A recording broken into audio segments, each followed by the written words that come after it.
The Thunder are a really good basketball team. And after dominating all regular season last year, the Thunder have picked up right back where they left off, starting the season off 20-5 this year, placing themselves back in first place in the Western Conference. Now, Shea was probably my pick for MVP so far this year. He's playing amazing again, averaging 30 points per game, 5.5 rebounds per game, 6 assists, and just under 2 steals a game. For you advanced stat people, he has the best plus minus in the game. If you know what it means, then you know what it means. If you don't know what it means, it's okay. He's just killing.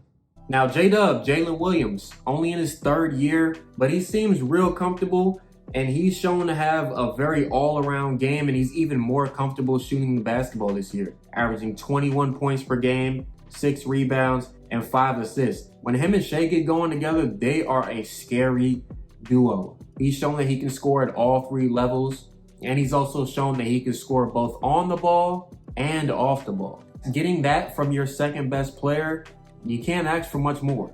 And then the last part of their three-headed monster is going to be Chet. He's injured right now. He had that nasty injury. He'll probably be back in January. His stats are pretty similar to last season, averaging 16 points per game, 8 rebounds, but he's looking even better on defense. You could definitely tell that he's getting more adjusted to defending people at an NBA level, and he's averaging 2.5 blocks per game this year, and he honestly looks like a Defensive Player of the Year candidate before getting injured. Now, after falling short in the second round last year to the Mavericks, the Thunder, who had such a great regular season, they showed some flaws. And those flaws were mainly on defense. Now, I know they did an excellent job on Kyrie. They made him work by putting, Lou Dort on him for a good portion of that. And they made him uncomfortable, and they kind of lived with Luka going off. At times, they did try to switch Lou Dort's coverage onto Luka. Like if he got too hot, they would put him on. Lou Dort can't be everywhere and guard everybody at the same time.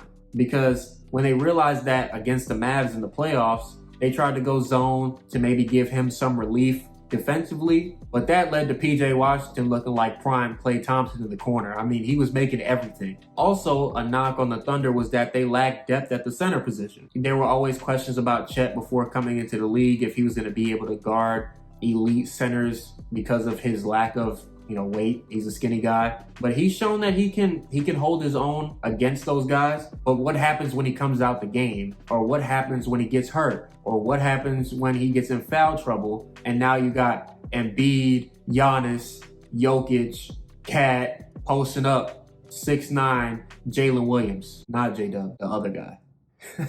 So what did they do to fix these flaws? They went and traded for Alex Caruso, who is also a top defender in this league on the perimeter. He's definitely in some sort of a shooting slump. He's shooting career lows in field goal percentage and 3-point percentage. I expect him to find his rhythm, especially coming off the bench, going up against bench guys. He should be able to find his rhythm soon, and he'll definitely be an even more effective player for them, both offensively and defensively. The other big acquisition that they had this summer was Isaiah Hartenstein. They went and signed him. He's been worth every penny so far. He didn't play in the beginning of the year, but as soon as he started playing, his impact was definitely felt. He's averaging 12.5 points per game and 12 rebounds. He was exactly what they were hoping that he would be when they gave him all that money this summer. He's even built on his passing skills that he had in previous years. They're even utilizing that as well, running some offensive sets around his passing ability in the middle of the floor.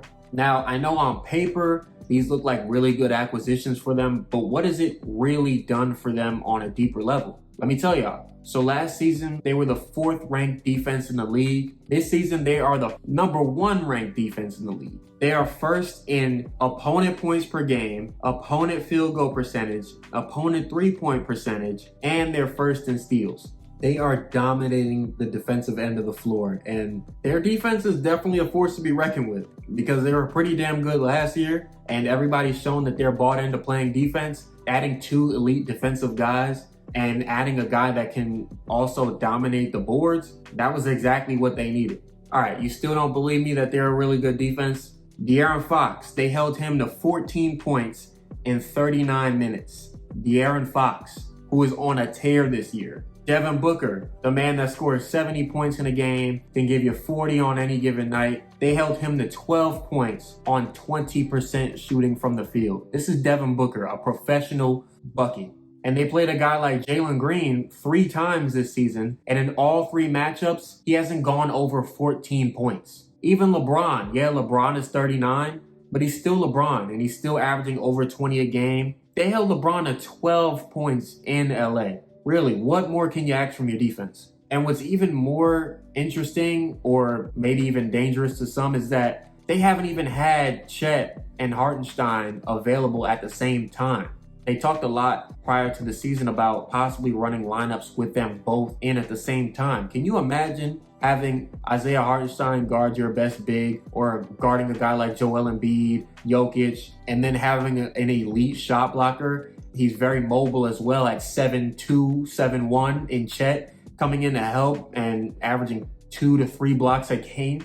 And you already have multiple perimeter defenders that you can throw out there. With them already being first and those two not even being able to be on the court at the same time yet this year, I'm definitely interested to see what they look like as the season progresses. Now, I'm recording this literally the day of the NBA Cup Finals. I haven't watched the game yet, but I am interested to see what they do against a team like the Bucks without Chet, and how they handle guarding arguably the most dominant player in the league this year in Giannis. Now, let me know in the comments what you thought about the game last night, since I didn't see it yet. And also let me know, are the Thunder going to go all the way this season? Or if you don't think they are going to go all the way this season, let me know what team beats them.